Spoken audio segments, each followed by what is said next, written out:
Untold history of American Indian versus Native American in a war that put them on reservations. So we're going to knock down 150 to 250 before they get within 100 feet.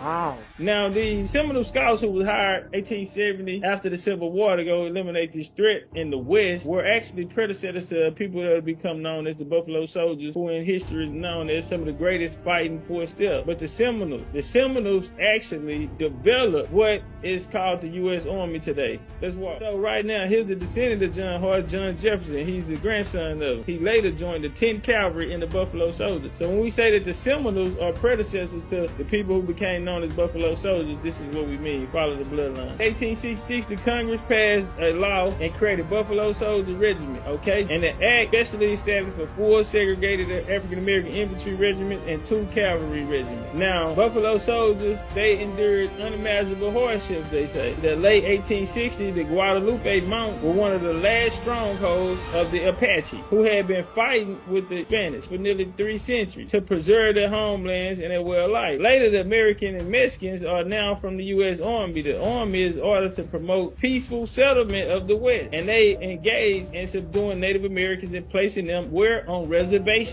Their plan was to get in, eliminate the threat, set up a perimeter, and bring them democracy. Only thing was they couldn't fight, so they needed somebody that was big and tough, and they went to the people that whooped them. Here they go right here. You're witnessing greatness. We already was the greatest cowboys, and they couldn't do nothing with us. Boy, when you see that line and they come in horseback, you knew it was a bad day for you. These are the true Seminoles. So we know in this story when they're speaking about that, they're directly speaking about us and our ancestors. 9th Cavalry came to Texas in 1867 and set up forts along the frontiers. Buffalo Soldiers fought in the Spanish-American War and both World Wars. The muscles, they were recognized for their expertise in riding. Okay, they were great men on horseback. So when I say we are the cowboys and the Indians at the same time, but these regiments spent over 25 years engaging in fighting Native Americans. Why nobody talk about this? They also were skilled in map making. They are the people that mapped out the geographical locations here in the West. They also explored lands and opening the West up for settlement. They did all of this, and the U.S. came in. This right here is the treaty was signed April 29, 1868 between the U.S. government and the Sioux Nation. They were recognized on the Black Hills as part of the Great Sioux Reservation and assigned for exclusive use by Sioux people. So after this treaty, these Siouans will be put on reservation. This led to an act to establish the Indian Peace Commission to end the war. And so this treaty was signed. Out of defeat, they're asking the U.S. to honor this treaty. A treaty where they got their ass whooped and agreed to give up and go live on a place that was reserved just for them. You also had the Battle of Bear Valley. 10th Cavalry Regiment ended up going in there and taking care of business. That was our last action where we tangled with these Native Americans. And guess what happened? We went in there and closed the show, got it done, and went on. And America ain't had no more problems with them ever since. So at West Point, to honor all of this warfare and these traditions, they put up a 2,000-pound bronze statue. And they honored the Buffalo Soldiers who taught white horsemen and white cadets. And they honored them, okay?